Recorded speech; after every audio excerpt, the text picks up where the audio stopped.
I am the least racist person in this room. Oh my God, this is going to be a long video.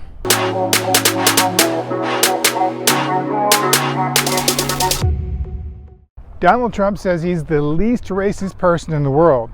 Let's look at the record. 1973, he was sued by the Nixon administration for racial discrimination in housing. 1986, while Joe Biden was fighting the racist apartheid regime in South Africa, our loyalty is not to South Africa, it's to South Africans. And the South Africans are majority black. Trump's current national security advisor was attending a racist university in that same country. 1989, Donald Trump led a lynch mob against 5 falsely accused black and brown teenagers who were charged with raping a young woman here in New York Central Park. He even took out full-page newspaper ads in the local papers demanding the death penalty to execute these 5 black and brown kids. And once they were exonerated by DNA evidence, Donald Trump never apologized. You better believe it. And it's more than anger, it's hatred.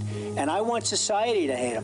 It was also in 1989 that Trump claimed a well-educated black has a tremendous advantage over a well-educated white in terms of the job market. 1991, Trump was ordered to pay a $200,000 fine for racial discrimination against workers at his Atlantic City casino.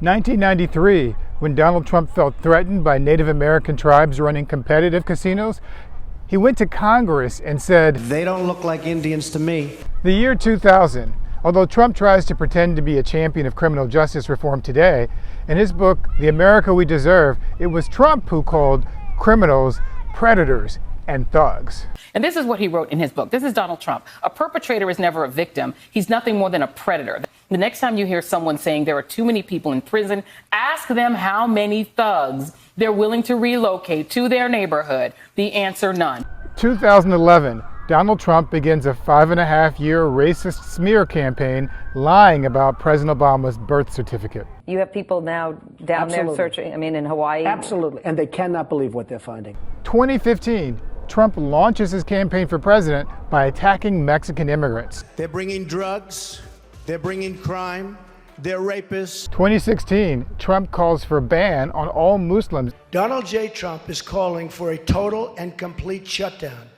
of Muslims entering the United States. In that same year, he refused to condemn former KKK leader David Duke and white supremacists. Will you unequivocally condemn David Duke and say that you don't want his vote or that of other white supremacists in this election?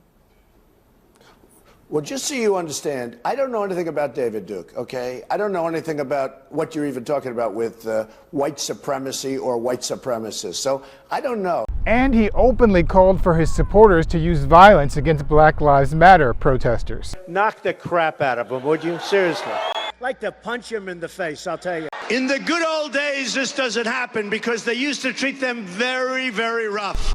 Yet despite all that, Trump promised, I will get over 95% of the African American vote, I promise you. 2017, in one of his first official acts as president, Donald Trump hangs a portrait of racist slave owner Andrew Jackson in the Oval Office. Later that year, after an ugly racist protest turned violent in Charlottesville, Trump claimed, Very fine people on both sides.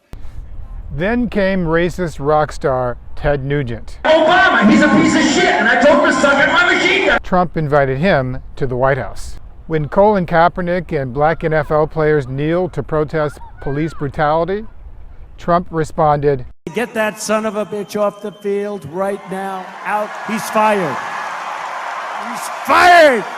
And when it came to black people immigrating to the United States from other countries, Trump said, Why are we having all these people from shithole countries come here, referring to African countries and Haiti?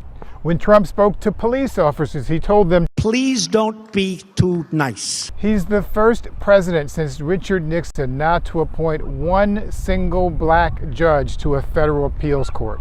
And after Omarosa left him, he had no black senior staff in the White House. He praised former New York City Mayor Rudy Giuliani for the racist stop and frisk policy. But Rudy Giuliani started stop and frisk And it was a great thing he did for New York. It was not a great thing for New York City. At the height of the policy, nearly 700,000 people were stopped. Nearly 90% of them were black or Latino, and 88% of them were innocent. By 2020, Trump's racism had only gotten worse. He ignored a pandemic that killed more than 220,000 Americans and disproportionately affected black and brown people. The black unemployment rate, which President Obama had cut in half, skyrocketed in Trump's final year in office. He tear-gassed peaceful protesters for a photo op with the Bible he doesn't read at a church he doesn't attend. He encouraged his supporters in a racist chant to send a black member of Congress back to Africa. He retweeted a video of a supporter chanting, "White power! Yes, there you go, white power!"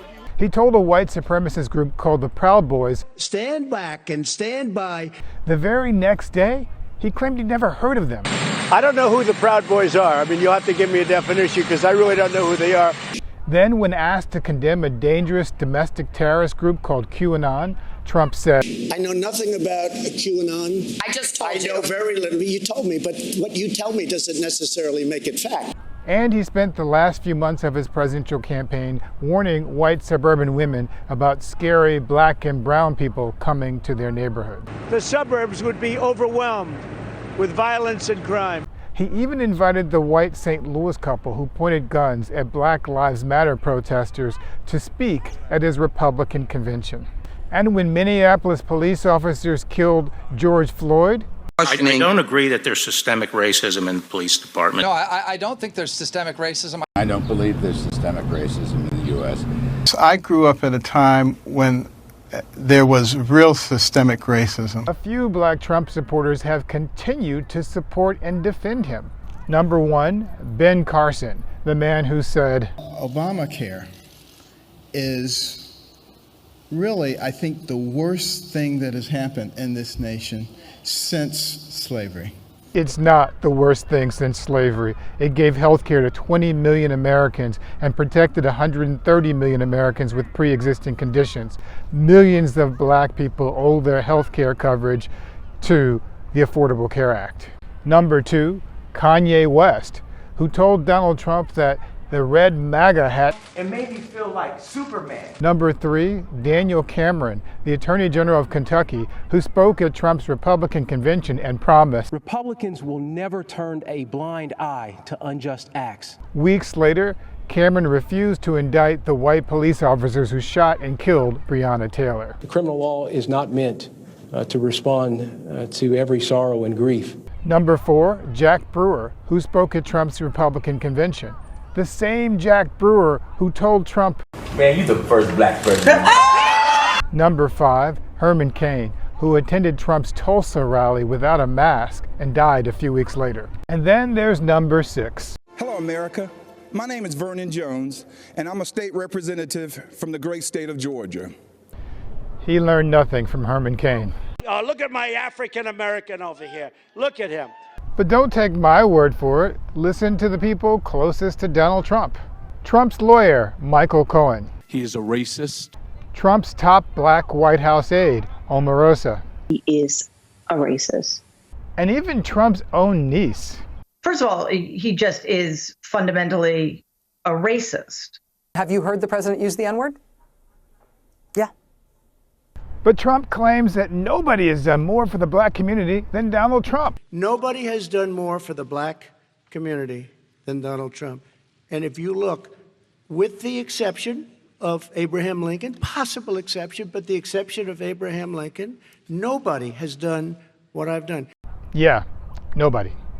So now we have Rick Santorum claiming nobody called Donald Trump a racist before he was president of the United States. And no Donald one. Well, nobody except for the Nixon administration that sued him for racial discrimination in 1973, the people of New York who watched him lead a racist lynch mob against the Central Park Five here in 1989, the black casino workers who sued him for racial discrimination in Atlantic City in 1991, the Native American tribes he smeared in Congress in 1993, the people who watched him lead a racist birther campaign against the first black president from 2011 to 2016, the Mexican immigrants he smeared at the beginning of his campaign in 2015, the Muslims who he attacked and smeared when he called for a ban on all of those who were entering in 2016, the people who watched in horror as he refused to condemn David Duke and white supremacists in 2016, and the people who watched as he encouraged his supporters to engage in violence at his rallies in 2016 as well. Yeah, nobody.